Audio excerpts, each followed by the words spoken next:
What's up, everybody? Welcome to a brand new episode of Spill the Tequila here on the John Rocha channel, newly minted John Rocha channel. Very excited to be here with my brother in arms here, the king of swag himself, Winston.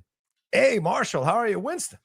I'm good, man. Just I appreciate you doing this early. I appreciate the fans for joining us a little early. I have a red carpet premiere to go to, so I just needed to do this. Yeah, I gotta be there at 5. Can you say what you're going to see? Yeah. So you're familiar with Marshall, right? Marshall, yes, of course. Yeah, one of the greatest PR people to ever do it. He's Netflix over at Marshall. he used to run Disney's PR for years. He's been at Netflix now for a minute, and he's mainly in charge of animation, PR for Netflix, and especially during award season. So, but the new movie they have coming out, In Your Dreams, starring Craig Robinson, and the dude that directed it and wrote it, he has a tendency to, like, he's done a bunch of other like big films, I want to say for like Pixar and stuff like that, but this is his like dream project, directorial debut and all that kind of stuff. And specifically this project, In Your Dreams, is about two kids who end up going into the dream world, more or less, and like I actually showed this a while ago. Hold on a second. Let me get it. Okay. That's what we come prepared for the show, ladies and gentlemen. That's what we do here. So this guy right here. Yeah. This is the main character played by Craig Robinson. Think like a Mushu. His name is Baloney Tony. So this was the little boy in the movie. This is his favorite stuffed animal, and it comes to life in the dream world and whatnot. So he gets called Baloney Tony because the kid would stuff baloney into the giraffe's mouth over and over. So he's got this pooch of a stomach because this is all rotted meat. Yep. Just inside the stuffed animal. And you got a family in this one? Yeah. So I don't know the full stuff because I went to previously for this. They did like a preview screening, like not the actual movie, just like a couple scenes, and then a chance to talk to Craig Robinson and the director, Alex. I believe it's Alex Wu. Okay, double check that. But tonight is the actual red carpet premiere. I'm a little jealous of the kids because the notes for wardrobe was cocktail chic for the adults, but any of the younger viewers can come in their favorite pajamas with their favorite stuffed animal. I said, what if I'm young at heart? You know, like that's why I've got, like, this isn't for like NFL shit. This is like one of those like under eye thing that like this is actually the Rocks brand. This works really well. But it's I know. Hey man, look, the man has put his name behind some good products. I'll give him that much. Listen, but I use his shampoo and his hair conditioner all the time. I agree. Papa knew it. See what I'm saying? Yeah. So like this is just so get the bags on so I can walk and be like, hey man, can I just roll in my pajamas? Like, but instead, we rocking it. So nice. Kristen is getting ready now. Thank y'all for doing the show a little early. Yeah. Just so I can get there on time. Especially because I've taken Kristen to premieres before. I don't think I've ever taken her to a red carpet. So the idea of even being able to take like photos on the step and repeat, we were like, okay, let's get there on time so we can do all of that and have the full experience. So. Totally understandable. So I love that. Yeah, it's great. So have a good time. Enjoy yourself. You, man. Yeah, it's good to work those red carpets.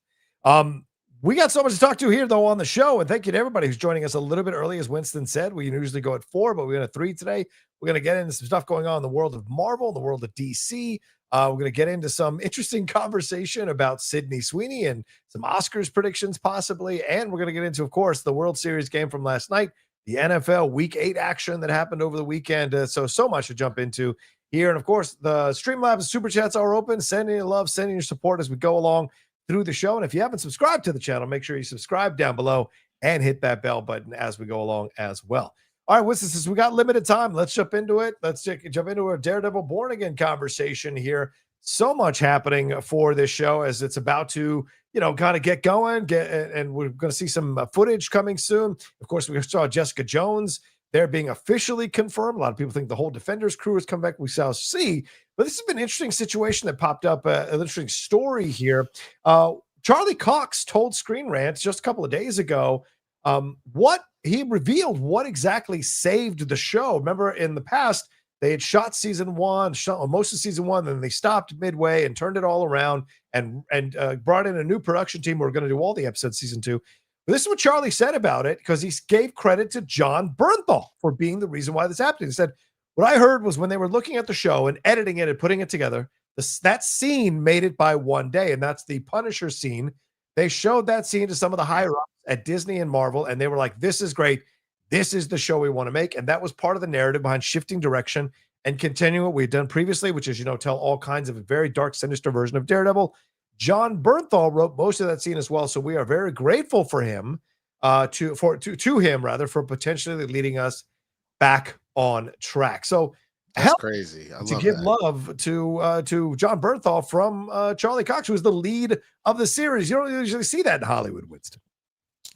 Yeah, you don't, but I think there is a different level of respect and or humility. Yeah.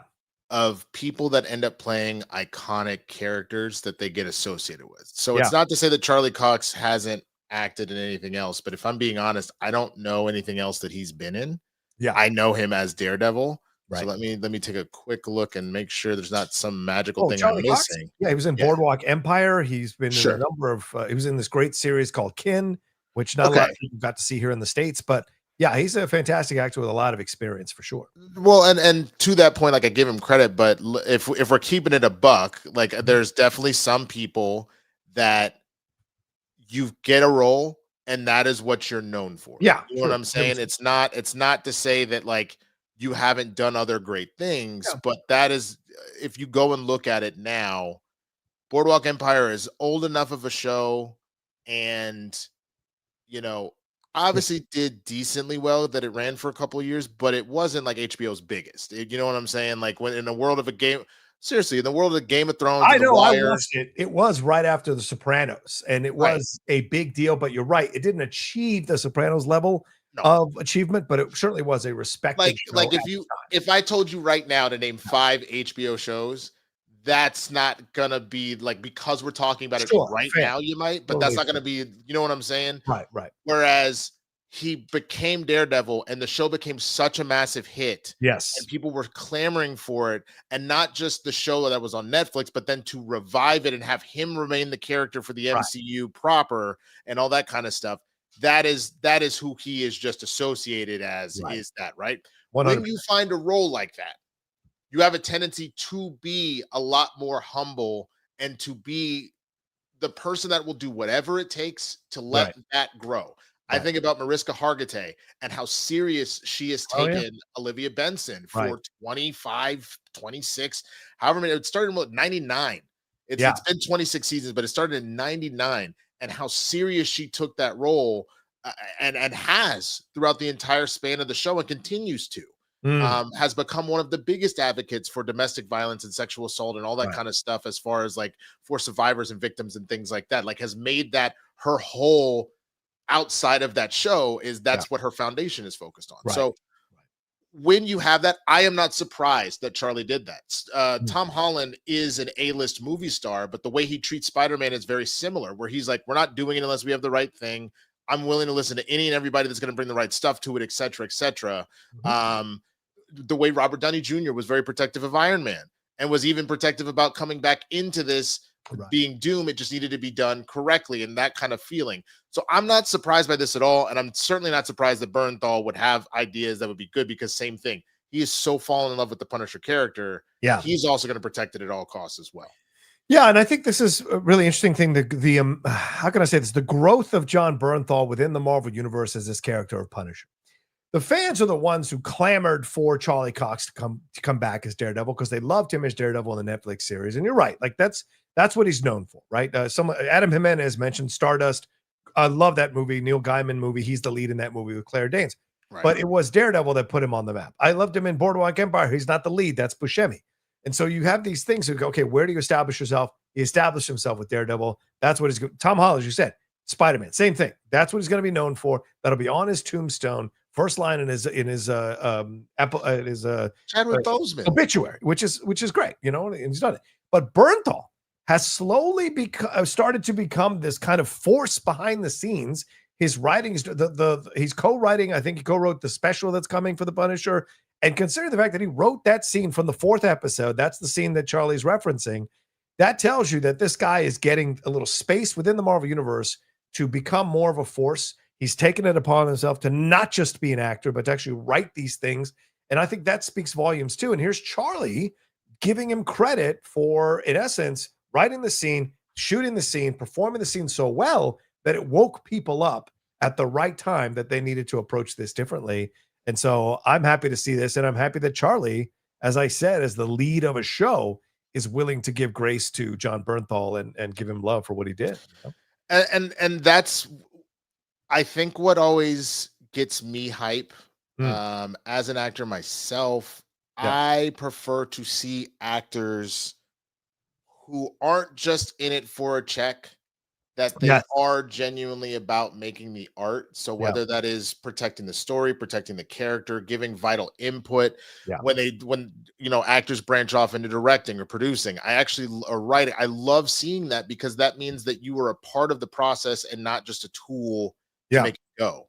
Right. And it means that you really do care about your craft beyond just an absorbent paycheck that you are most likely getting if you're in one of these major projects. Right. So what that speaks to for me is the growth of Bernthal, who has always felt like he's been a major part of the creative process. But when you hear, nah, bro, he like wrote this thing and like the higher ups are listening to him. Yeah. That means he is jacked in.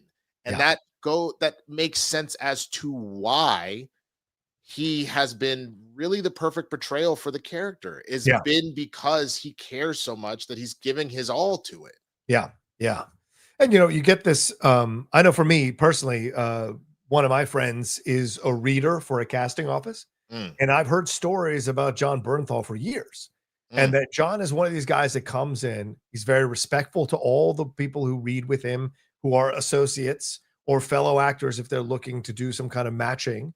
And I've never heard one negative thing about him. And that he's always kind of looking at the thing, researching the page and go, okay, what do you need me to say? What are the motivations? What are they trying to create here? And he talks with the casting director afterwards to be like, okay, what were you looking to get from this scene, from this character? So he gets involved in this and he loves it clearly. And I think this is a guy that you might initially look at him and go, oh, I don't know. He seems like a character actor. He'll work like a Frank Grillo type thing.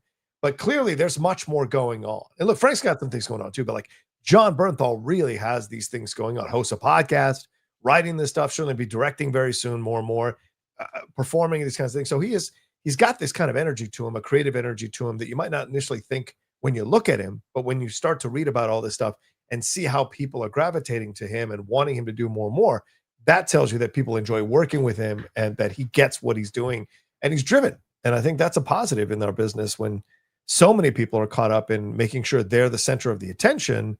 Here's a guy who really wants to make the piece as best as it can be. And that's absolutely. Yeah. Absolutely. And that's my favorite thing by far is when you have like what Edebiri just directed an episode or two of The Bear this season. Oh yeah. Anytime I see an actor go direct an episode of the show they've been on for a while. So like they obviously know the show. And now again, flexing those muscles in a different way, my heart just fucking sings, man, because we all have our various reasons that we like love movies, love TV and all that kind of stuff. Right. And again, for me, I think it comes specifically from, I do just love listening to and watching awesome stories. Right. But I have always been and always have felt this calling to being a storyteller. Yeah. So I love it when somebody decides I'm going to put another tool in my tool belt. Yeah. I'm going to challenge myself in a new way. It's the same way when you watch an athlete where you go, yeah, man, LeBron, anytime he needs to go and get a bucket, he'll drive the lane and do whatever. But then it's like, he realized he was getting a little bit older.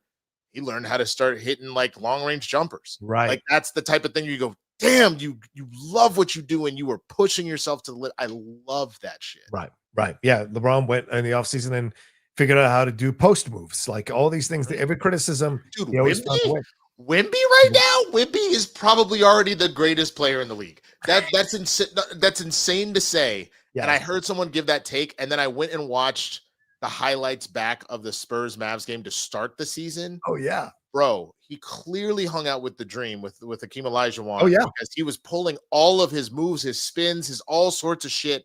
And he was already insane. He already has handles of somebody that plays point guard at a much smaller bodied frame. Right. And now he knows how to post you up. He's already playing crazy defense because of that damn wingspan. Like, yeah. The only thing that always makes me nervous watching him is because he's that tall, his limbs are just all kind of gangly. I am just so worried something's going to snap. I don't want that, knock on wood, but I just watch him and I'm like, how does that work physically? Like, physics-wise, how does that work? Well, these are the same complaints people had about, or concerns rather, people had about Steph Curry. Remember, people thought his ankles were made of glass, and he found a way through training and through finding people who could help him get stronger to last in the league as long as he didn't win multiple championships. I'm sure Wemby will have the same situation. San Antonio is not known for having chronically injured players. They are really good on that side of things, so we will see for sure. But yeah, so and in the end, I think this is another positive feather to put in the cap for people who are looking forward to Born Again Season 2 Daredevil and seeing if it's going to be as good as those episodes teased at the beginning and at the end of Season 1. So I love this as well. But let's move out of the world of Marvel. Let's move into the world of DC. Let's talk about this, Winston. And this is stuff going on. This is from Lanterns. We got some update on Lanterns. A couple of things that went on here.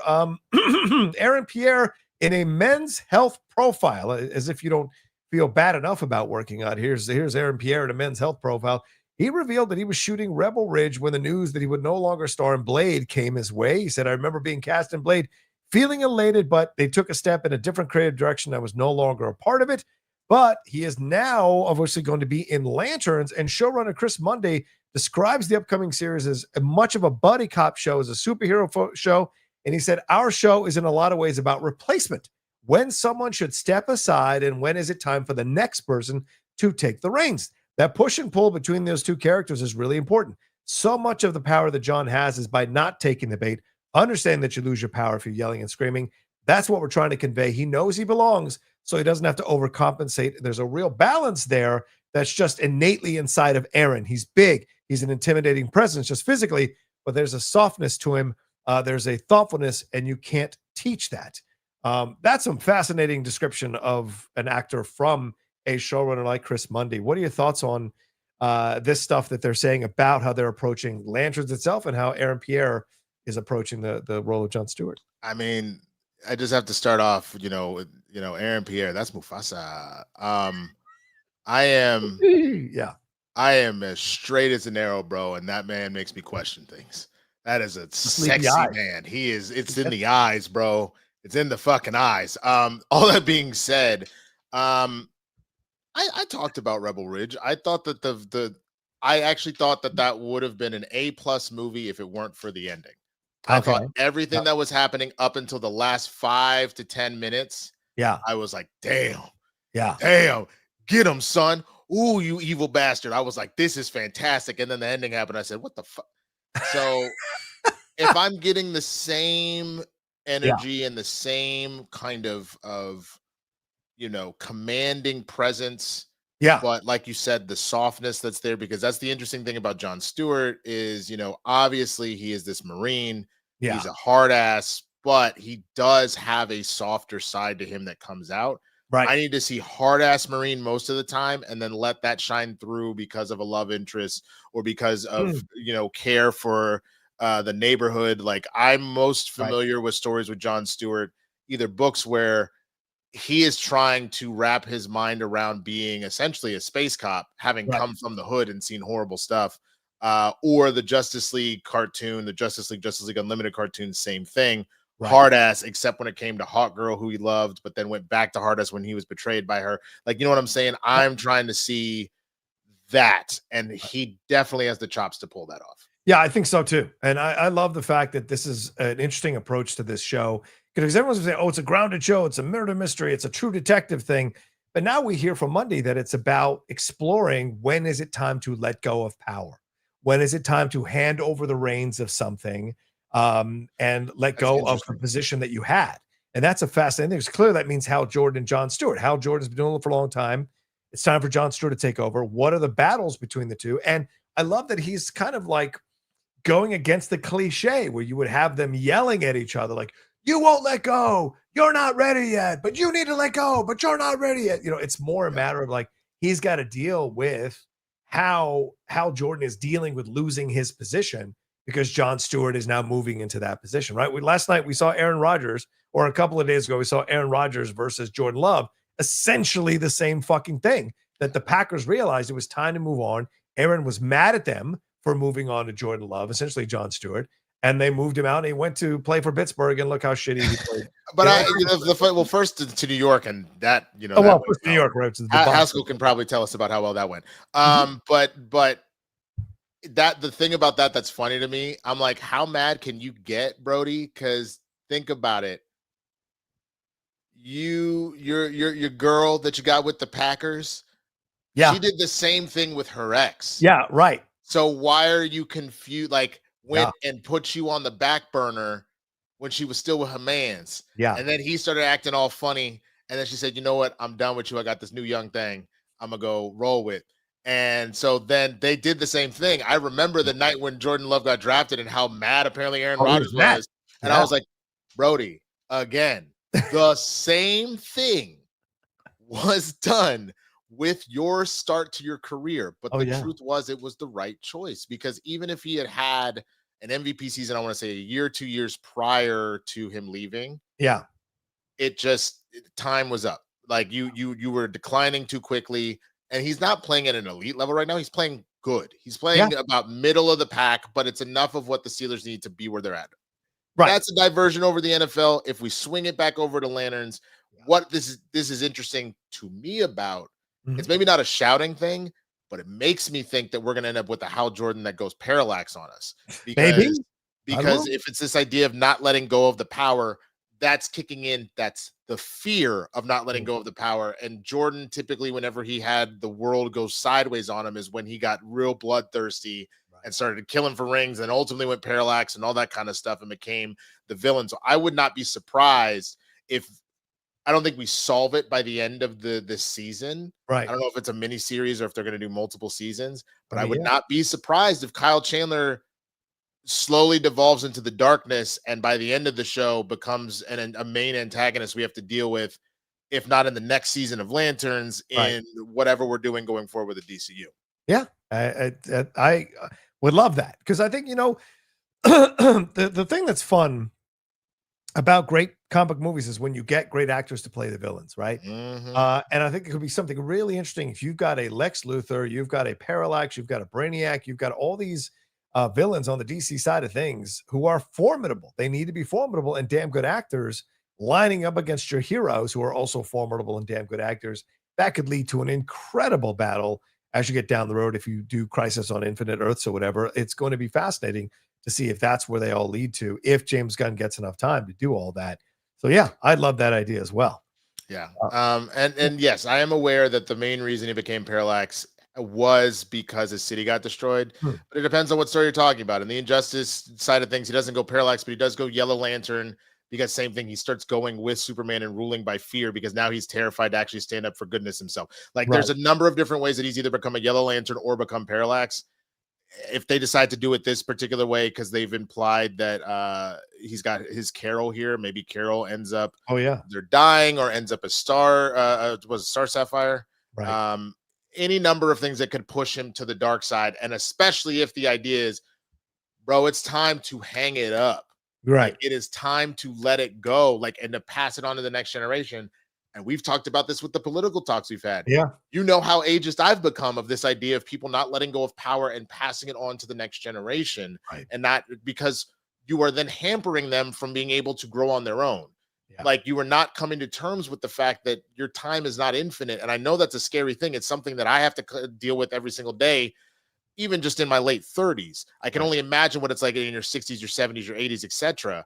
But I think that would be a really interesting story to dive into, because that is kind of what you have already looked at with a vast majority of the DCU stories we've started to tell. Yeah. The refusal of acceptance by Rick Flag of metas being a thing. Same thing with Lex Luthor, with metas being a thing.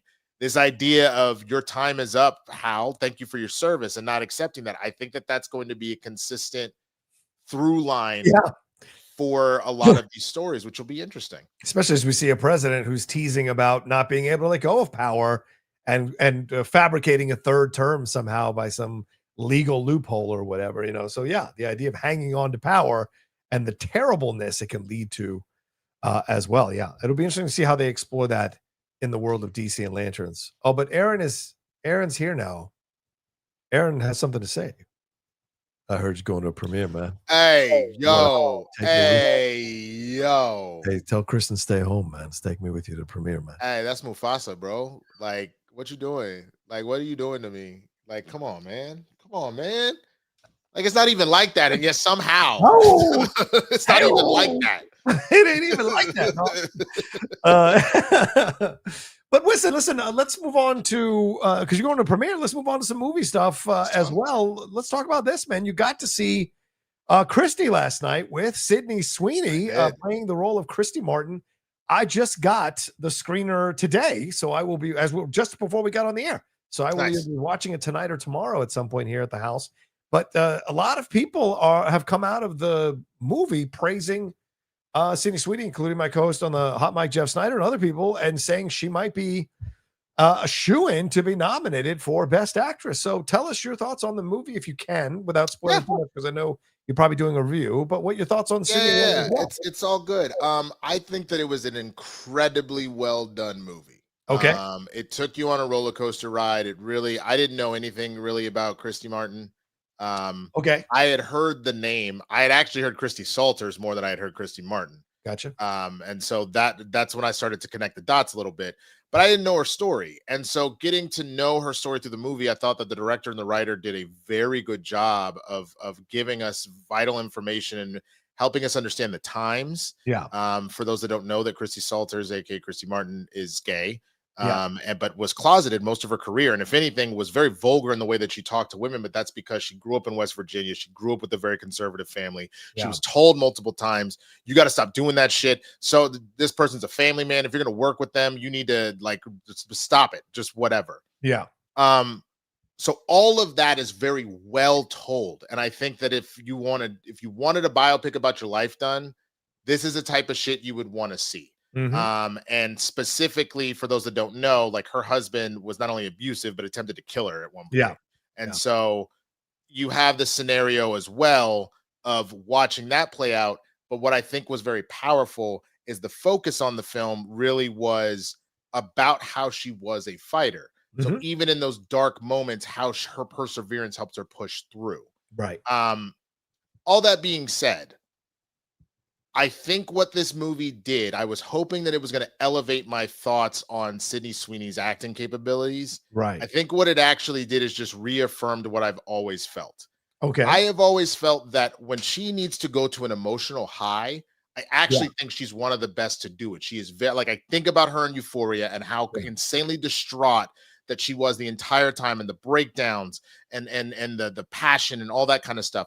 And when I see that in the various movies and TV shows that she's in, that works. Where I have a problem with Sydney Sweeney is her mids to her lows. So standard conversation or whatever else, that is where she starts to lose me.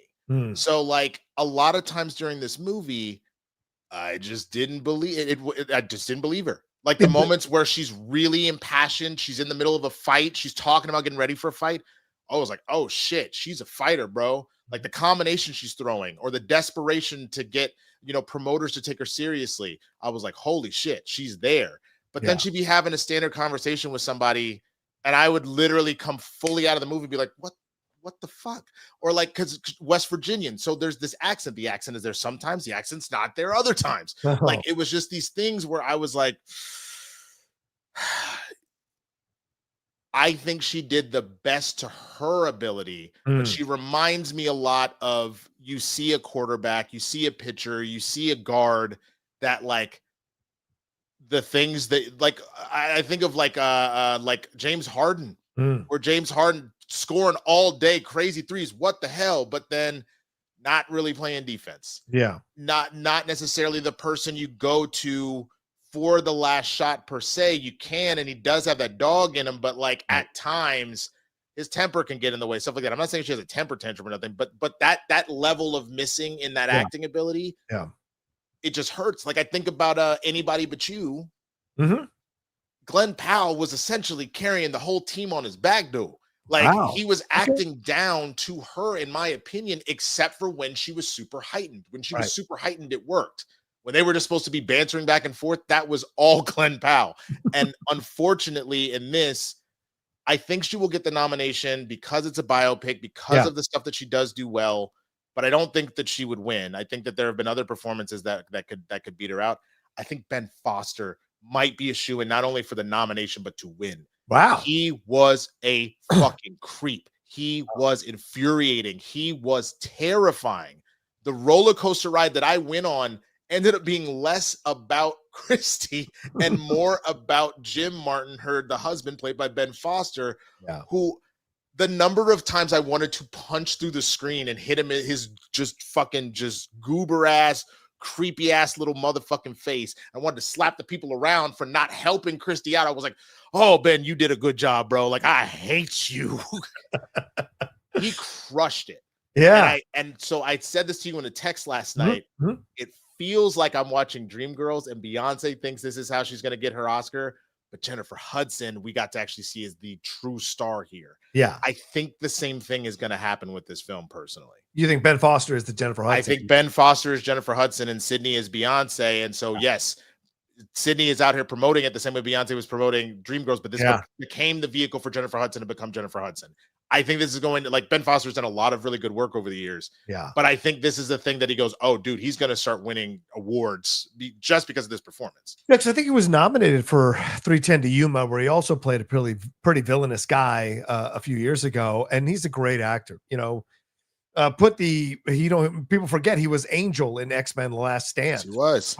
So, but there have been so many great performances from him through the years. So it could be an interesting thing. Could it be him versus Sean Penn for the best supporting actor Oscar? So that'll be fun to see. It'll be interesting. I wonder if they would give him supporting or if they would give him lead. Well, it's called Christy. I'd be hard to think that they would give it lead to anyone else but her. In terms Which is of, fair. Because it's always about how you submit yourself as well. Yeah. He is so firmly cemented in here. Like, yes, it is Christy and it is about Christy. You meet him quickly, and because of the husband and everything else, it almost feels like What's Love Got to Do with It, and the fact that like Lawrence Fishburne, Angela Bassett and Lawrence Fishburne, even though it was a Tina Turner movie, Ike was just like you could make the argument that they're co-leads here. They will probably submit him for supporting actor. Yeah, I would. But he has a very high chance of winning that shit. Yeah, he crushed it. I'm looking forward to it, and it's going to be interesting to see how people respond to the film, because we've seen Winston over the last few weeks, like these kind of smaller films, these more character pieces. They're not knocking it out of the park at the box office. Even the good ones with good reviews aren't doing well rather. So it'll be interesting to see how this, because this one doesn't have like a big studio behind it. It's Black Bear Pictures. It's independently financed, independently being distributed. So this will be interesting how much marketing there is, how much people will go see it. And will critics want to maybe put down certain preconceptions about Sydney Sweeney and nominate her for an Oscar? It's Oscar bait. Like let's call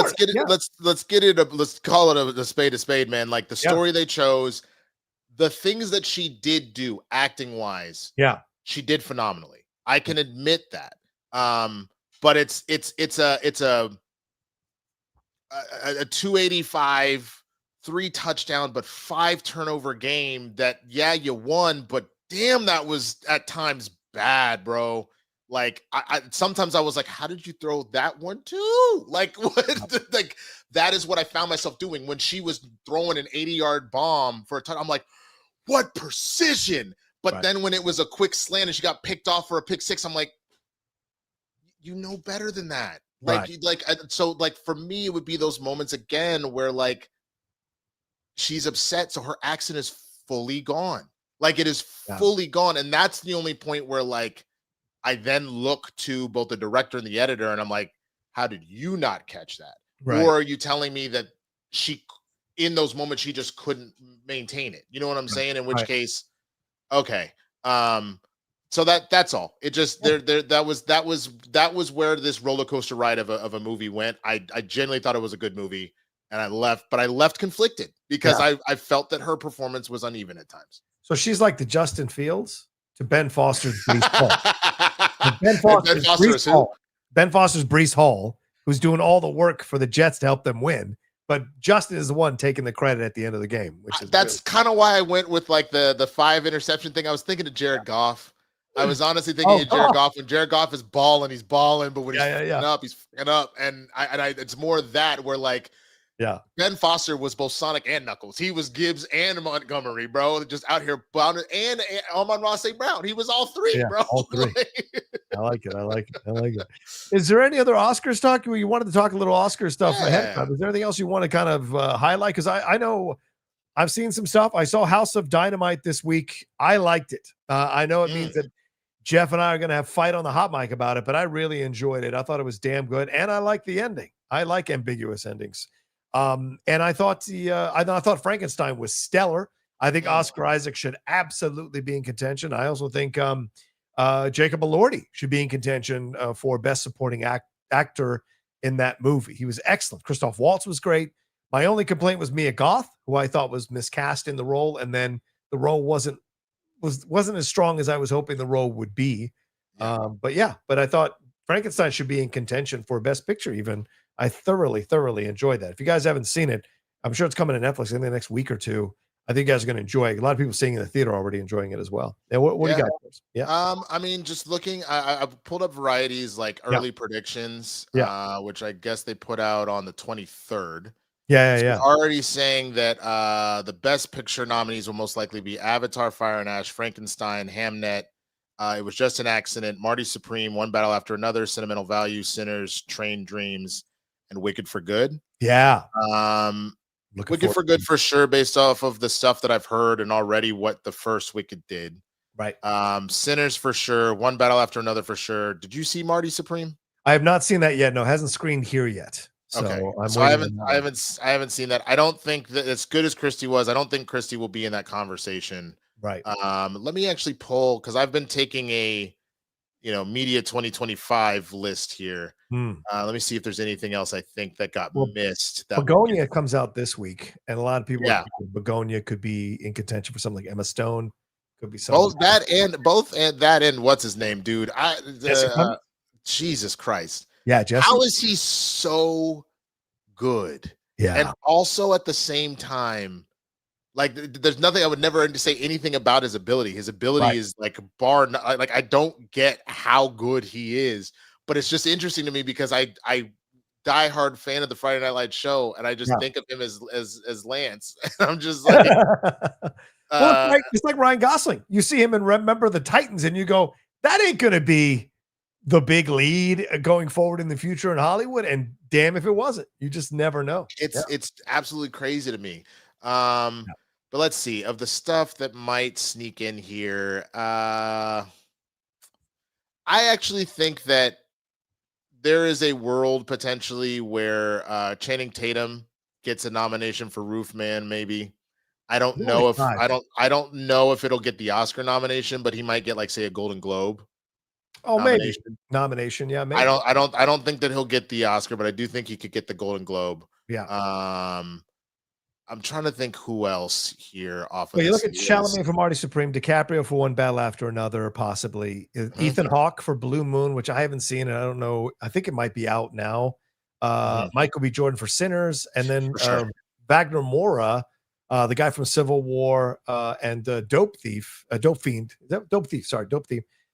Apple TV for The Secret Agent, which also isn't out yet either. So that could be interesting to see what it's called. It's also interesting to see what they're calling already for these potential winners. Yeah. What they're calling One Battle After Another to take both pitcher and director. Yeah, I would think they're saying Timothy for Marty Supreme.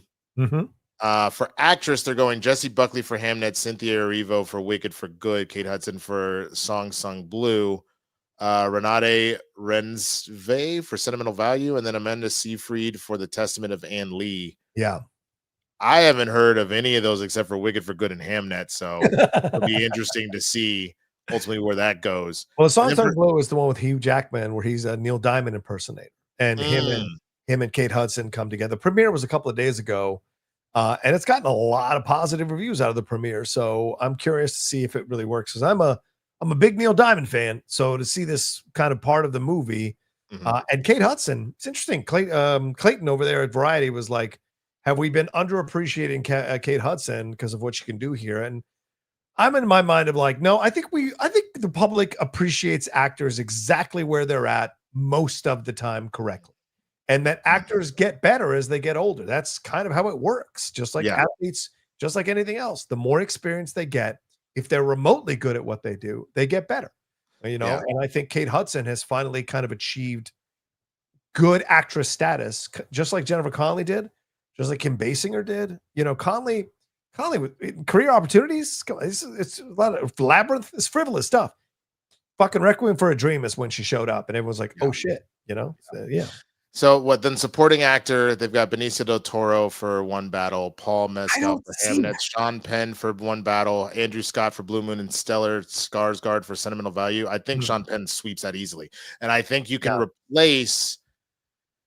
See, I haven't seen the other ones. I loved Benicio del Toro, but I honestly think you could knock him off for Ben Foster. Yeah. If I only know, let's assume they're correct on all of these one way or the other. I'm pulling Benicio and putting in Ben. Ben is that good, in my opinion. Tell me where the acting is in what Benicio is doing on Bad Left. Look, I get it. He the scenes are great. He is a good performer, and he's playing this character in a really interesting way to play off of what DiCaprio is doing, who's a manic energy. But Benicio is like chill through the whole movie, and then even that moment with he gets that moment with the drunk driving thing. That's a great moment, right? But can you tell me he's delivering a powerful performance? Like, I think Sean Penn is the one from that movie. That's exactly why Sean Penn fully steals the show, and I feel like every actor in that movie was fantastic. Oh yeah, totally. But Sean Penn was in another stratosphere. It is again, when you go to sports, it's this idea of like, yo, the team is buzzing, but like Patrick Mahomes is just like, what the hell? Like, you know what I mean? That's what this feels like. Right. So I think Sean Penn will probably end up winning that, but I do think Ben Foster will steal one of these, and it most likely, if I had to pick based off of what I've currently seen, I would take out Benicio. Yeah, Karen brings up Paul Mescal for Hamnet. I didn't know Mescal was going to be looked at for Best Supporting Actor, but that's what he's looked at on Variety. So, going to be curious to see what Hamnet is like, because I'm looking forward to it. As a massive Shakespeare guy, I'm looking forward to seeing this thing. Yeah, is he good? Is this film good? Yeah. And is Jessie Buckley worth all the hype? You know? Absolutely. Supporting actress, I am sorely disappointed in Variety for picking Ariana Grande over Amy Madigan and for Weapons. Yeah, that's for The Witch. Are you kidding me? Yeah. Like, Ariana Grande was very good in Wicked. I would never take that away from her. I'm sure she's just as good in Wicked for Good, but one, Cynthia Erivo is definitely the stronger of the two as far as watching that movie. They're both great, but she's the stronger of the two. But two, what Amy Madigan did was insane. Like, genuinely terrifying and infuriating, the same way I felt about Ben Foster and Christy, but this is then on a supernatural level. So like I think it's not close. The only thing that maybe throws a wrench in that is the respect that horror doesn't always get, similar to comedy. That's the issue with Weapons. Yeah, you're right. But she dude, for how terrifying she was, and then couple that with how hilarious she is. Yes. At the end, I won't ruin it for people that haven't seen Weapons yet, and go check out my reaction. It should be, I'm trying to get it out by Halloween, but I that final scene with her, bro. Yeah. Holy shit. I was dying laughing. Last night on TikTok, I was rolling around TikTok, and someone put that ending to the music from the ending of Ferris Bueller when he's jumping through all the fences. Oh my God. I laughed for like 10 minutes. They laid the song down perfectly to see her jumping through all the doors, and you go da da da da da da da. It's genius. So yeah, I agree. I think she should be nominated. The fact that every Every gay party I see on TikTok, there is one person dressed as her from Weapons who is leading the dances. That tells me everything. They were at Comic-Con the other day, or one of the Comic-Cons, woman dressed as her, and then she had 4 other guys running behind her as the kids. That's genius. You know, this is the thing that hopefully catches more fire, and then people look at her for the win, because she's great. Now I'll go back to supporting actor for a second. Yeah. Another immediate just slap in the face, and it's kind of infuriating. The fact that Delroy Lindo was not considered for Sinners, because both Delroy and oh my God, what is the name of O'Connor, the one that played the villain? In which one? In Sinners. Oh, in Jack O'Connell. Yeah. Jack O'Connell. Yeah. Michael B. Jordan did a fantastic job. But if I'm handing out nominations for acting in that movie, it goes Delroy Lindo, then Jack O'Connell, and then Michael B. Jordan. And I think the only up he gets, even though he did a very, very, very good job, is just because he was playing 2 characters. But I would make the argument that Delroy Lindo has always been stellar, and he brought it to the next level. And then Jack O'Connell, like, did that thing that we like to see in villains, where like you do hate them, but you kind of respect and have a little bit of admiration for them. Yeah. So he gave me the Killmonger vibe, ironically, against the former Killmonger. You know what I'm saying? Like, where I was like, I don't quite hate you. I mean, I do, because damn you evil, but also, did you mean to be evil? Yeah. Like, I sort of see your point, bro. Like that type of shit, where because he even said it. It's not, he's like, I'm not trying to vulture. It's like, I got ripped out of my own culture, and I see a way to be able to get back to my people through y'all. So like, so the same way Killmonger was like, look, I ain't trying to murder people in Wakanda, but I watch black people get killed, bro. So if I got to go through you to get to them, then that's what I got to do. Exactly. You know what I'm saying? So like, I just, man, oh man. And I want to bring this up to reiterate my point here real quick, Winston. Here we go. Come on, I mean, come on. It is happening. You want the house tour?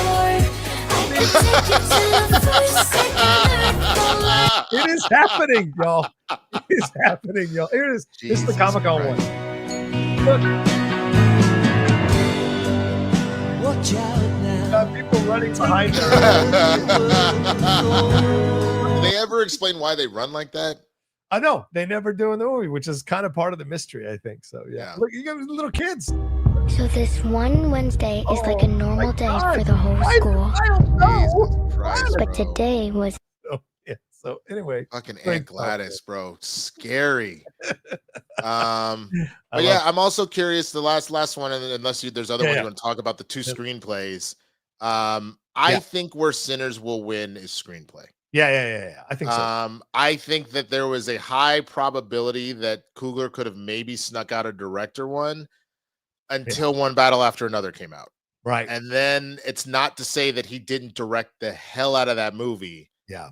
But I just think that PTA was really, like, they were both in their bag, but PTA was on some other shit. Yeah. And like, I still think that of the 2 movies, that Sinner is the better of the 2 for me personally. Okay. But if I'm just taking in like an objective eye instead of a subjective one, I just think the PTA was fully on one. But I think screenplay, I really think that he can actually take that. And I think you're going to end up in a similar situation to what happened with Jordan Peele. I personally thought that he did a better job directing than Shape of Water over Guillermo del Toro, but it felt like the Academy decided, because of the originality of the story, to give screenplay to Jordan, right, and give director to del Toro. That's what the same thing happens here. They did it to Tarantino. They did it to the Coen brothers. They always do that. They did it to Spike Lee. It's always their way of encouraging young creators to keep going, or newer creators to keep going. We'll give you the screenplay. You haven't earned the best picture yet. But I mean, or best director, though. That's the director is the one that director, you know. right, yeah. So you get the little thing. So we'll see. Yeah, it could be interesting with Sinners, for sure. By the way, real quick, the Gotham Awards nominations. Not that they mean much, but the Gotham Award nominations came out, and for outstanding supporting performance, because they mix male and female into this category. You have Benicio, but not Sean Penn for One Battle After Another. Jacob Elordi for Frankenstein, as I said. Inga Ibsdottir Lilias is Sentimental Value. India Moore for Father, Mother, Sister, Brother. I have no idea what that is. Wunmi Mosaku was nominated for Sinners, which I thought was a nice surprise. Adam Sandler for Blue Moon. Alexander Skarsgård for Pillion. Stellan Skarsgård for Sentimental Value. And Teyana Taylor for One Battle After Another. So those are the nominations supporting wise. No Ben Foster, no Sean Penn. So that's interesting. So we'll see. But this is just the Gotham Awards. There's other award stuff to come. That's wild to me that they would genuinely go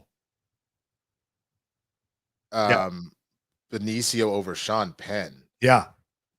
I don't know if maybe they still, understandably, Sean Penn did some really fucked up shit back in the day. I don't know if that's what's stopping it, if there's a mental block there, but if we're just going off of performance here, I disagree with that wholeheartedly. Adam, I would agree the Sinners is better than One Battle. I think Coogler will get the director statue. PTA will get the big picture one. I'm telling you guys right now, do not discount the power of Wicked for Good. I'm just telling you. People, Sinners is a film about race. And the Academy gets real touchy about race. And One Battle After Another could be seen as a political film. And we wonder how they're going to feel about it. A lot of these people might go with the feel-good Wicked film and give that like best director, best picture. A lot of people felt that John M. Chu not getting nominated last year was an issue. Yeah. And if this film comes out and it's a fucking banger, like so many of the early reactions are saying, I think that's going to throw a monkey wrench into all of these predictions. That's the one thing that doesn't help One Battle and Sinners. Yeah. It's also the recency bias. So they will re-release for sure, but their moment was in March and in August, or September, whatever, versus November, December, and it will be even more in the because I would make the argument, pop culture lexicon, it will most likely go Wicked for Good, Sinners, and then One Battle After the Other. Right. Like as good as One Battle After the Other was.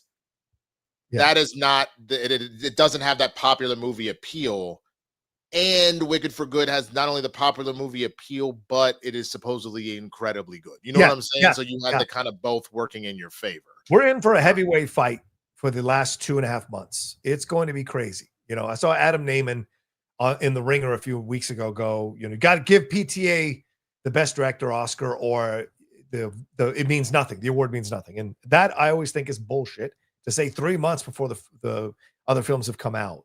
We got to wait for these films to come out, and then we're going to see where it all lies. So, I will tell you this, though. I think Ludwig is going to win like his 4th fucking Oscar. Score? 100%. Dude, Ludwig has not missed for years and years and years and years. And it started with his ass being a collaborator and producer with Childish Gambino, with Donald Glover and all that. Right. And then it just spiraled into him just being on everything. Like it's kind of crazy the amount of he has 44 wins and 125 nominations. He's already got 2 Academy Awards for both Black Panther and Oppenheimer, and was nominated for Lift Me Up. So he almost had a triple crown there off of that. Dude has won so much shit, it's crazy. Swedish. How dare you come into our country and take our awards from American film composers? God damn it. No, but see that what's funny? A lot of people have been stepping up for him. Like I said, black folk been riding for him because Childish Gambino started working with them first. He got his first Grammy nomination for Awaken My Love with Gambino and Redbone, which is crazy that Redbone didn't win Record of the Year or Best R&B Song that year. That's nuts. But then got nominated the next year with Gambino for Record and Song of the Year of This Is America and won that. Got nominated for Feels Like Summer of Best R&B Song. They didn't win that, but then also won Best Score Soundtrack for a Visual Media with the Black Panther soundtrack, bro. And was nominated for Mandalorian Season 2 for the soundtrack on that shit. Like, bro, don't miss. One for Oppenheimer. Like, he's just out here in these streets just winning and winning and winning, and black folk love his ass. I'm going to go out to the Nordic countries because, that's where you're going to find these people. Look at Hildur Gunnadottir. She's the one that did Joker, right? And she won the Oscar for Joker. She did the score for Tar, which I thought was an incredible score. 28 years later, The Bone Temple, that's coming up next year, and The Bride. She's got 2 films coming out. Oh, and Hedda, which comes out later this year. So she finds herself working with Nia DaCosta. She also did the score for Sicario, which is one of my favorite scores ever that Denis directed, and The Revenant, and Arrival, which is another Denis film as well. So she has set herself up really strong. Which one? Sorry. Arrival, the one with Amy Adams and the sci-fi. No. Who are you talking about? Hildur Godnadottir. She's the one who did Joker and all these things. Yeah, gotcha. She's Icelandic, and Ludwig is Swedish. So, like, if you want to go and get some moody music, go to the Nordic countries, man. They got it. You know why? Because it's always snowing and ice. So you're dark and depressed all the time. So you can make that kind of music that works so well. All right. Well, we're running out of time. We got a lot of questions to get to, Winston, but we should talk about real quick that World Series last night. What a crazy game. 18 innings. I started watching in the 5th inning. I thought, well, I'll just finish out the game. Next thing you know, it was 11:30 at night before Freddie Freeman hit that home run to win the game. You see Bill Simmons on the left side of the corner there. What an incredible shot from Freddie Freeman after Shohei Ohtani essentially tried to carry the Dodgers on his back. What'd you think of the game? What'd you think of that reaction, man? Crazy game. I'll be honest with you, man. You want to talk about a team win, but that's not even who I think is the real hero here. I think the hero 1,000% is Klein. This dude has not thrown more than 20 pitches because he's a closer. Yeah. And he put up 75, 80 pitches, bro, and was able to close that bitch out. Like they were warming up Yamamoto. He was like, fuck it. I know I pitched 2 days ago. If I got to do it, I got to do it, bro. He was ready. He was warming up and getting ready to go. I was like, this is nuts. Yeah. But that is, if I've ever seen a team win, I will tell you this much. I think it'll still potentially go to 7, but I think that might have been the coup de grace. Yeah. Like, I don't think Toronto is going to just quit on it, but think about the mental toll it took. Yeah. To not only play that long ass game, to play that long ass game away. If you want it, you're really riding high. Right. Either team that lost it after going that long was going to feel some type of way because you essentially played 2 games. Right. You got to 18 innings. You played 2 games. Yeah. And then had to turn around and tonight play another game. Which is crazy. Which is nuts. Right. So you put all that together, and the fact that the Dodgers got to go home and at least be in their beds with their families for the evening and then go back and play again, whereas Toronto had to go to the hotel, sad as shit. Maybe your family's there or not. You're exhausted after that game, and then you got to find the fortitude to come back. I think they will give a good fight. I think that was actually the killing blow because of what that did to them, what it would do to me mentally. Like, I think about that, like, I just genuinely think it's going to have an effect on them going forward. To me, this was exactly like the Chiefs and Bills a couple of years ago, where the Chiefs won in those 13 seconds and then won in overtime, or scored the touchdown to tie in 13 seconds and won in overtime. This is exactly what it feels like. That, like, the Bills were good enough to beat the Chiefs that day, but they weren't just good enough to win. And that's the difference there. Toronto gave LA everything it could handle, with its pitching and its hitting. But a couple of missteps were what allowed the door to open for LA to win that matchup. And I think that's got to work on you, as you said, mentally. Like, we're good, we're great even, but we're not great enough to beat this Dodgers team. So it'll be fascinating. It's the fun thing about watching Christy is I forgot how much I really enjoy boxing movies, and I really should watch more boxing and MMA than I do. But the idea of, again, that like volleys like that, we've seen that in tennis, we've seen that whatever. You put everything into that moment, and if you did not get the desired result that you wanted, you just expended all your energy, and not just your physical but your mental energy. Yeah. And I just think that's going to have an effect on them in the long run. And the other team is inspired to go win because they won that game. Yeah. Good point. All right, and let's hit the NFL real quick. Winston, about a bunch of games over the weekend. Week 8 here started with the Chargers beating the Vikings, pretty much crushing the Vikings. Now Carson Wentz has season-ending surgery. The Dolphins beat the Falcons. Kirk Cousins, we shall never see you again. The Jets got that victory, as you said, 39-38 over the Bengals after the Bengals blew a 19-point lead. The Patriots beat the Browns 32-13. The Eagles crushed the Giants, and Scadaboo, your boy Scadaboo, is out for the season. The Bills torched the Panthers 40-9. The Ravens looks like they're coming back because Lamar is now back for next week. Beat the Bears 30-16. The Texans shocked the 49ers. The Mac Jones experiment is a 50-50 experiment. The Buccaneers took care of business against the Saints. The Cowboys got mollywopped by the Broncos. The Colts crushed the Titans. The Packers, as we said, outlasted the Steelers. And last night, my Commanders laid a big fat egg in the second half and lost to the Chiefs 28-7. So what do you want to say about any of the stories coming out of this weekend or any of the big stuff going on that happened during the games? I mean, I think the interesting part is most of the narratives that we've had just kind of further solidified themselves. You know what I'm saying? Like there was some parity, but for the most part, it was that the Cowboys, who still scored 24 points. Like let's keep it a buck. Like they still scored 24 points. Like let's see what the total. I don't remember what the total yardage was. Let me see if I can pull it really quick. Total yardage wasn't great. It was at 339. It wasn't terrible, but it wasn't great. Like they did a lot of the stuff that they already do well, right? But the thing with the Broncos is that Broncos defense is no joke. The Broncos defense has slapped around multiple teams here. And the one thing that Sean Payton somehow is very good at doing, God, Sean Payton is so good at embarrassing the Cowboys. I remember those Saints games when he would do that and he would have a play be like, I know this is going to work. Because there is a special level of petty in his body because he was supposed to be the heir apparent to be the next head coach of the Cowboys. And they said, nah. And then he ended up in New Orleans. So he always comes up with some special shit. There was even an interview with RJ Harvey where they're like, yeah, no, dude, Sean always has like 3 or 4 plays where he comes and goes, guys, this is the perfect fucking play. It will work 100%. This is a defense that will throw at us. And to that point, you talk to former players, and RJ Harvey said this too. He goes, yeah, he's typically right about that. He'll give you 3 plays that he guarantees will score a touchdown. And he is almost never wrong. And so the narrative would remain true. The Cowboys will do nothing without a defense. You know what I'm saying? Like, it doesn't matter how good Dak plays. He's eventually going to have a bad game, which he did. It wasn't terrible, but it wasn't what he had been doing. And they couldn't pull it off because of that.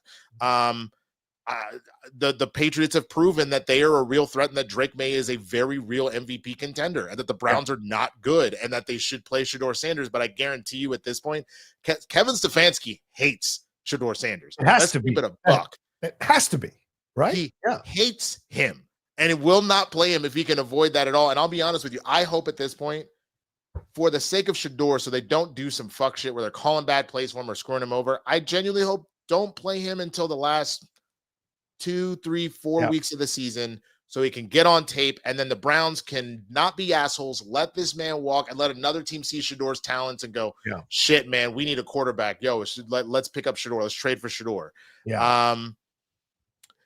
I knew eventually that the frat brothers were going to go down. I was not hoping for an injury to do it, but I just figured that, Jackson Dart and Scatteraboo at a certain point, the hangover would kick in and something would happen. But that was brutal. That was brutal to see his ankle, because that's how I broke my ankle, not playing football, but in a similar manner. And I was just like, oh, that's rough. But other than that stuff, Bears coming back down to earth makes sense. Texans were never as bad as they were put on to be. So I'm glad to see that they're and Mac Jones was never that good. Yes. Jonathan Taylor, in my opinion, is the front runner for MVP, but I still am iffy on the Colts because what is going to happen when we actually get to the playoffs? What is going to happen when you actually play a real threat? Like they got the Chiefs in 3 weeks. I want to see what they do against the Chiefs now that the Chiefs are back to dynasty mode. The next 2 out of 3 weeks, the Steelers next week and the Chiefs in 3 weeks. And the Steelers are hit or miss, so I expect them to handle that. But the Chiefs, I really want to see what they do against the Chiefs. Like if they stick it to them, or at bare minimum, if they hold their own and win, then I will finally believe that they have a real shot to do some shit. But until that, again, I'll give you the Broncos win. It was a narrow margin, but you did beat the Broncos, and the Broncos look like a legitimate team. But you beat the Dolphins, the Titans again, the Raiders, the Cardinals, the Chargers, who don't know if they want to be good or not, and then you lost to the Rams, an actual good team. So I can't believe the Colts until I see shit's on the line or you're dealing with a major threat. I think what we saw this weekend were teams separating themselves, as we usually do midway through the season. The Chiefs look like they're back in form. If they hadn't tried to give us the game in the first half, they'd have beat us by much more. The Packers look fantastic. Jordan Love looks like he's living up to the hype. The Colts look real to me every week because the thing is, yes, beat the teams you're supposed to beat, but they're beating them resoundingly. And that to me says volumes. I agree with you. Jonathan Taylor is the MVP. I have no disagreement on that, but I do think Daniel Jones is playing out of his mind right now. And I think it's fantastic. But I will give you this. I had an analyst said that, and I think that that's true. Remember what Daniel Jones did in New York? He had a healthy Saquon, and Saquon was having similar elite seasons. It's because you have to stack 8 or even 9 in the box. So then your options are obviously wide open. But he's still completing the passes. And there are a lot of quarterbacks, even with great running backs, who can't complete passes. But that's but I understand that. But like think about like any of the like true elite quarterbacks that have like okay to no running back, the Patrick Mahomes. What he was doing for a while. What Josh Allen has done, but James Cook has now been a much needed weapon to help take some of the pressure off. Right. But Lamar before Derrick Henry, obviously Lamar after was like crazy too, but before he was doing all sorts of crazy things. Oh, no, I'm not trying to put him in the elite level. I'm just saying he is playing out of his mind this season for this situation. Do I think he's a great quarterback? No. I just think for this season, this situation, he's playing out of his mind for now. We'll see how long it lasts. I just haven't seen him do it on his own. I have not seen Daniel Jones put the team on his back. He's playing his role, is what's going on. Well, they have not had good quarterbacks to play the role because Anthony Richardson is not good. Right. And Flacco is all over the place here. Like, you know what I'm saying? Because he's 40. Like he's at the end of his career. So I think Daniel Jones is doing a great job for what needs to happen, but I feel the way about Daniel Jones the way I feel about Brock Purdy. I think you found the perfect system and the perfect scenario to take a little bit of pressure off you, and then you can make some pretty dope plays that need to happen for the team to truly succeed. Yeah, that's all it takes sometimes. The Buccaneers kept winning. I think they're where they're at. I think the Ravens now with Lamar coming back because the Bengals blew that game against the Jets. The Pittsburgh lost, and the Browns just suck. They now see a possibility. They're only 2 games out of first place. So they see a possibility. The Bills look imperious again. The Eagles certainly look, with all the drama, that they're going to handle business. The Patriots, man, this is going to be interesting to see what happens with Drake May and the Patriots. And like, they could be the team that shocks everybody because no one saw the Patriots coming when Belichick and Brady took them to the Super Bowl that first time. This could be a repeat of that where everyone's talking about everybody else. Yeah, they said that about Brady. The first year he took over for Bledsoe. It's too soon. And he went what I mean. I mean, we just got out of the Patriot era. I don't want to do this again. I know, but I'm just telling you, it's very possible. Drake looks damn good, and this team isn't full of stars. They're full of good players, and they're getting the job done. And so I think we're going to see, like, once the Patriots get to a playoff situation, what that's going to be like. I think the Bengals still have a chance. We'll see. The Dolphins are done, but the Chargers – I agree with you on that. The Chargers can't decide if they're good or bad. And my Commanders are not going to make the playoffs, so you might as well just scratch them out. Do you see Matt Thomas over here in the comments? I want you to bring this up because he's told me this before.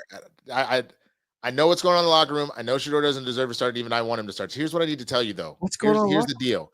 Right. He's told me some stuff in confidence because he's got insiders that work with the team and stuff like that. Right.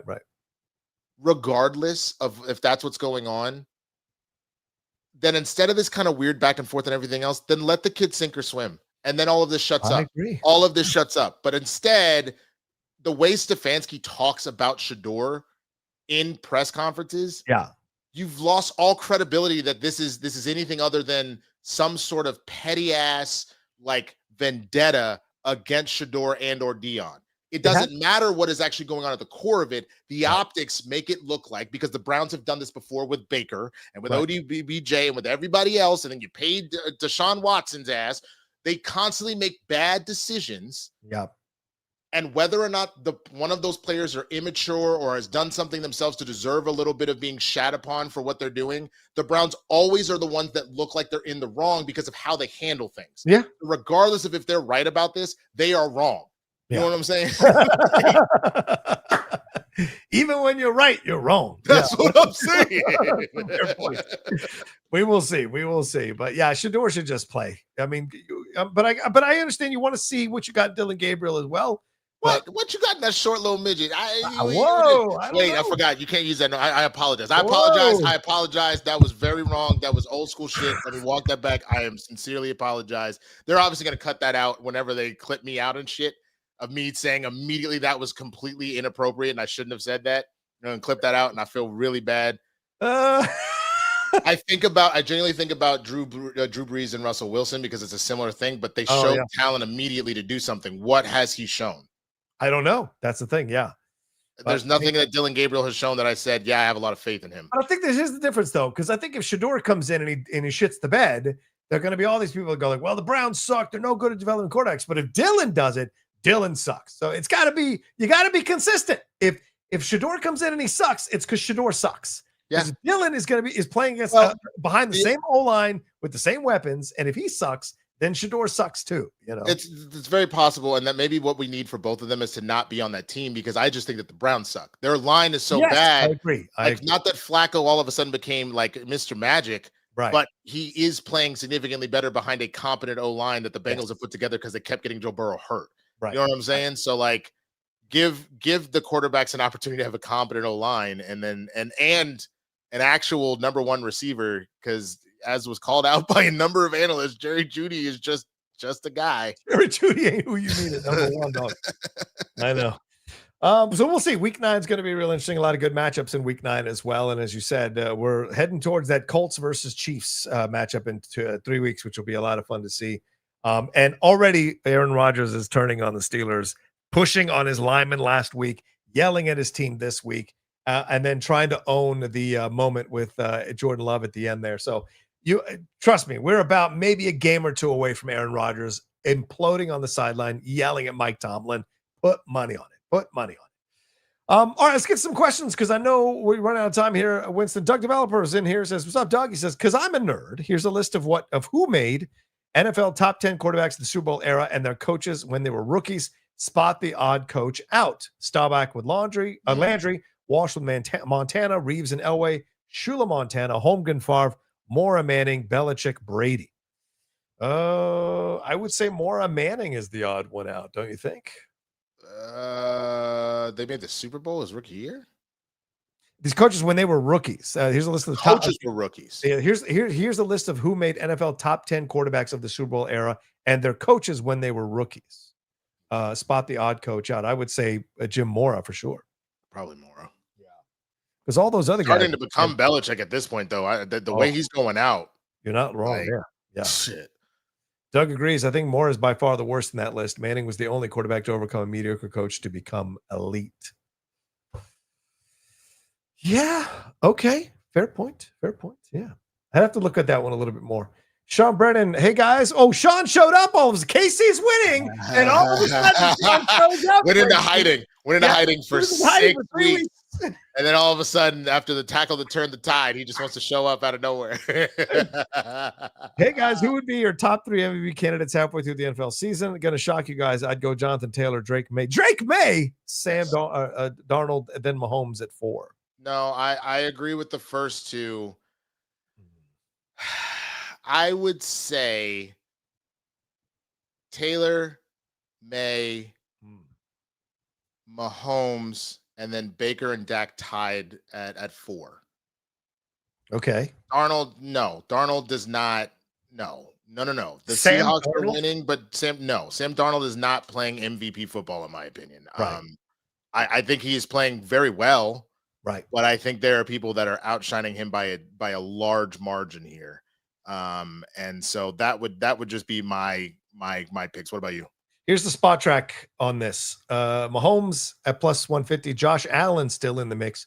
Drake May, Stafford, Daniel Jones. Oh, Stafford. I forgot about Stafford. Daniel Jones, Jordan Love, Jared Goff, Baker, Jonathan Taylor, Jalen Hurts. That's where. And look, Jonathan Taylor, because they don't give it to running backs anymore, is why he's so low on the odds scale. But I didn't even think Allen would be this high still. He has not shown. No, he hasn't shown up. I think that's absolute trash. I guess what they're banking off of is the idea that he will turn it on going forward. I'll tell you this.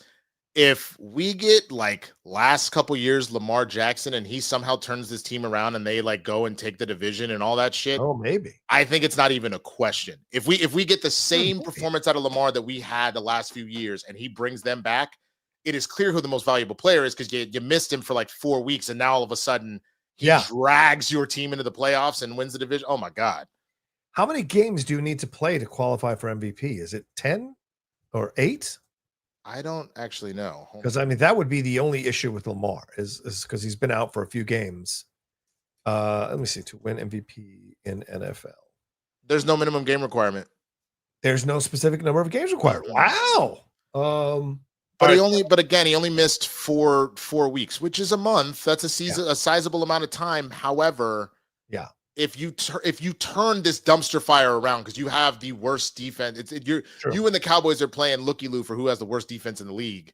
If he somehow turns this around, oh my God.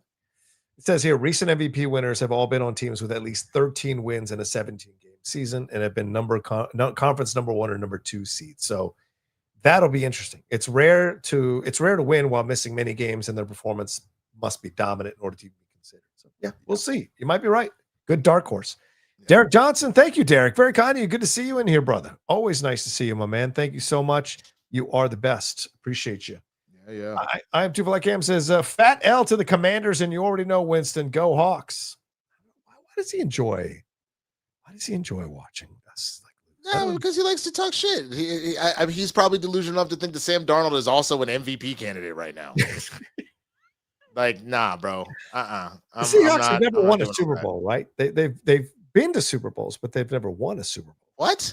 Yes, they did. They destroyed Peyton Manning on the Broncos. Oh, I forget the opening play of the game was a safety. You're right. I forget the Russell Wilson one because they came back the next year and blew it on the goal line. Oh my God. Awful, bro. That hurt me. That hurt my soul. Just both because the Patriots won another Super Bowl, but also I was pulling for everybody on that team except for Russell Wilson. Yeah. I'll tell you this, it's the one America's game I never watch is that Patriots team winning the Super Bowl that year, because the Seahawks should have won that year. They should have won that game for sure. Reggie Brown, what's up, Reggie? Says Ubisoft canceled the next Assassin's Creed that was going to take place after the Civil War during Reconstruction with a slave killing Klansman, Ku Klux Klansman. Ubisoft said it was because of the black guy in shadows, backlash, and the culture climate we're in. They're not wrong.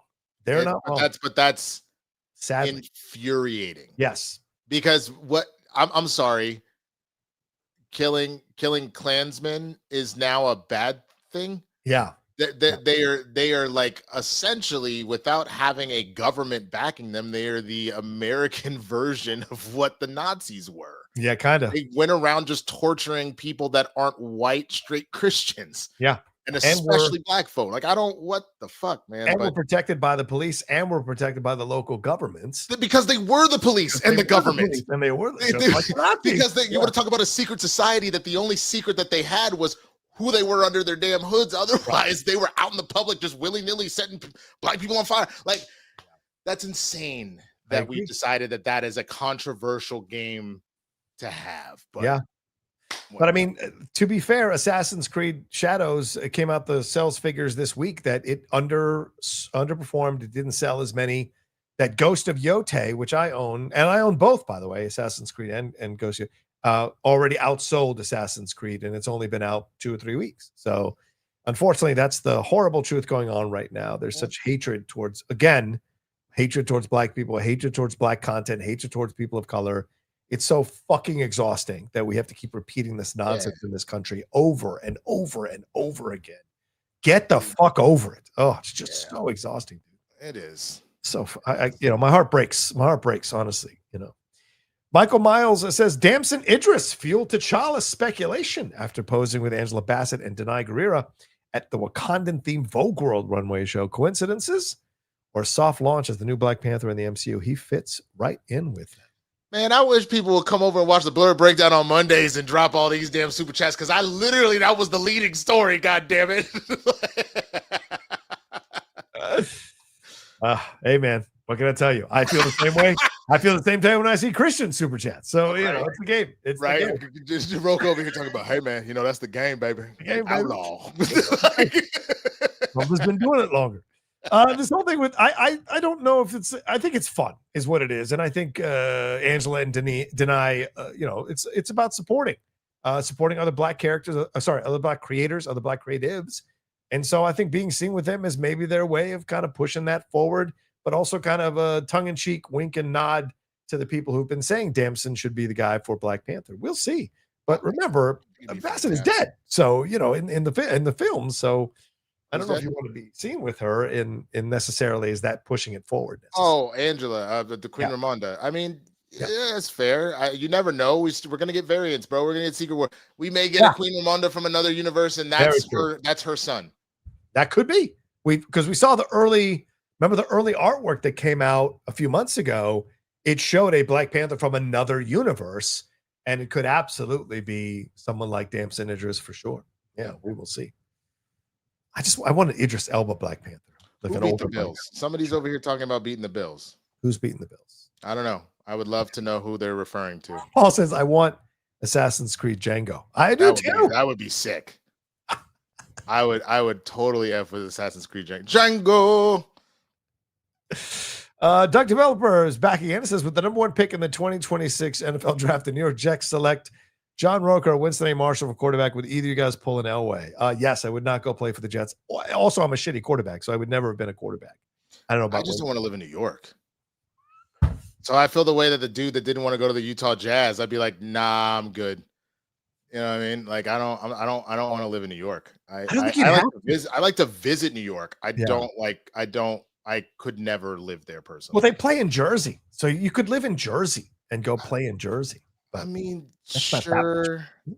But then, you know, once I have a terrible O line, and then Haskell's gonna hate me, and this is a lot of pressure, man. But I gotta go with all these greats that went before me: Justin Fields and Zach Wilson, and one drive Aaron Rodgers, and you know, sex criminal Brett Favre. Like I don't.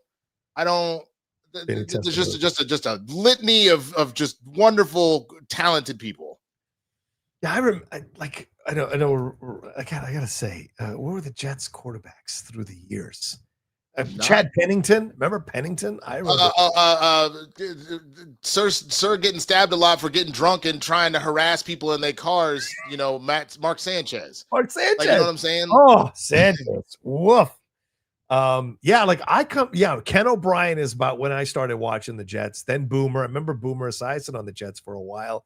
Neil O'Donnell for a year. Vinny Testaverde for a year. Remember that year, or a couple of years. And then you had Chad Pennington. Everybody thought Pennington was going to be the one. Ruined Geno Smith. Yeah. Ryan Fitzpatrick hold it down for a little bit. Remember Favre for a year, got in trouble there. Ruined Sam Darnold. Yeah. Had a little Flacco in there for a bit. Yeah. Yeah. Oof. It's not a good history. Not since Namath.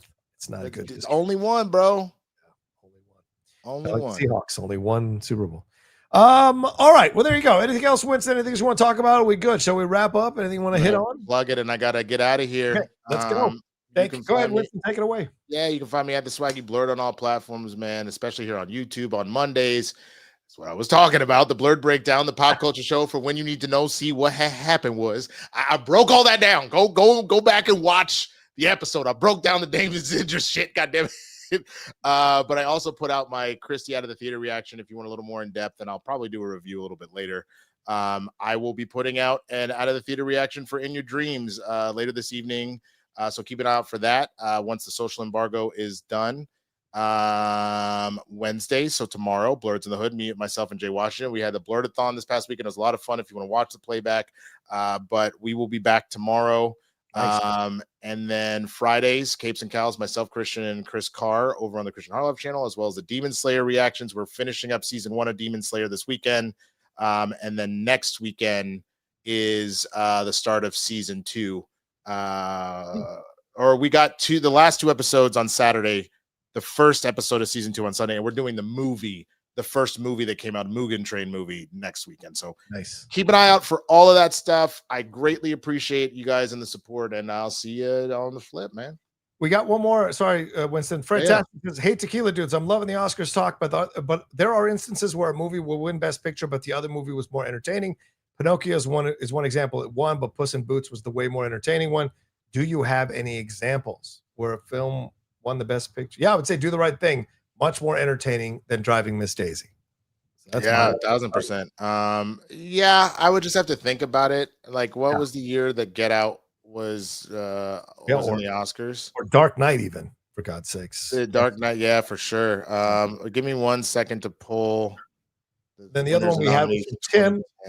Yeah, let Winston look. Tim says, Johnny boy, any chances you become an F1 fan, not the movie, but the actual sport? I think you'd like it with the current drivers' championship chases between two teammates. If not, give the Netflix show a shot. Yeah, I'm definitely going to watch the Netflix show. I promise you. I got to watch I just watched the Montreal Expos documentary last night on Netflix. Highly recommend that one if you like baseball. And then I'll watch the Allen Iverson doc tonight. And then I will make my way to the F1 show. I promise. I love sports docs. So I'm making my way. Go ahead. Yeah. So just looking back, I mean, plenty. Hell, last year, Honora is fine. I had a good time with it. That's fine. Actress, she can keep her best actress win. That's fine. Okay. But as far as like the most entertaining out of these, Dune Part 2, The Substance, Wicked, all of those, in my opinion, were better. That's 2023, fair. I will admit I still haven't seen Oppenheimer, so I can't speak on that, but I've heard from everybody they deserved it. Everything Everywhere All at Once, I think was correct. Coda, I think was correct. You could have gone with Promising Young Woman, in my opinion, or Judas and the Black Messiah over Nomadland. Definitely Promising Woman was more entertaining than Nomadland. Yeah, Parasite was the correct choice, I think, that year.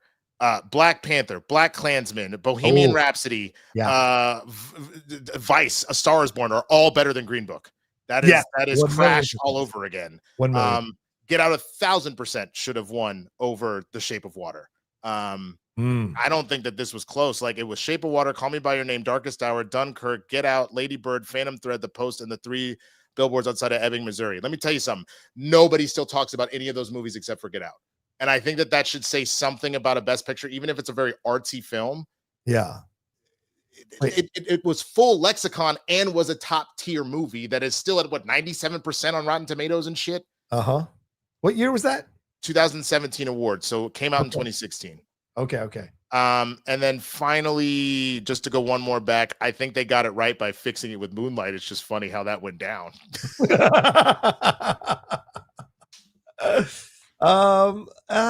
Yeah. Well, I mean, I still talk about Darkest Hour, but I hear you. You're right. I really liked Darkest Hour. But you're right. Get Out is the cultural footprint. It's no doubt about it. No doubt about it. And on top of the fact that Darkest Hour was interesting because Gary Oldman was fantastic. Yeah. But as far as what was the better overall movie? Yeah. Fair point. Because he didn't win. Did he win for Darkest Hour? Yeah. He won for Darkest Hour. Which was correct. That was the award to give. And I think that happens a lot where you'll have movies where this was an actor's vehicle to do something and they get Best Picture nods or anything else like that, but it really is just about the actor. Yeah, I agree that no one talks about The Shape of Water at all. No one talks about that film. People thought it was fine. It was fine. It was fine. It was a good film, but it's probably one of the best films he's ever done. But I think Frankenstein's way better than that film. So if you guys haven't seen that one, go see it. All right, that's it. Thank you. As for me, follow me at The Rocha Says. Please subscribe down below. Hit the bell button. Leave your comments. Don't forget the John Rocha channel is a podcast channel. So please go and subscribe to that as well. Get the numbers up on that. I'd like to be making a little bit of money on the podcast channel. So if we get thousands of you to sign up and download those episodes that we do, I would appreciate it madly. So for my partner, Winston A. Marshall here on Spill the Tequila, we'll talk to you next time with another brand new live episode of the show next week. Peace. Take care until then.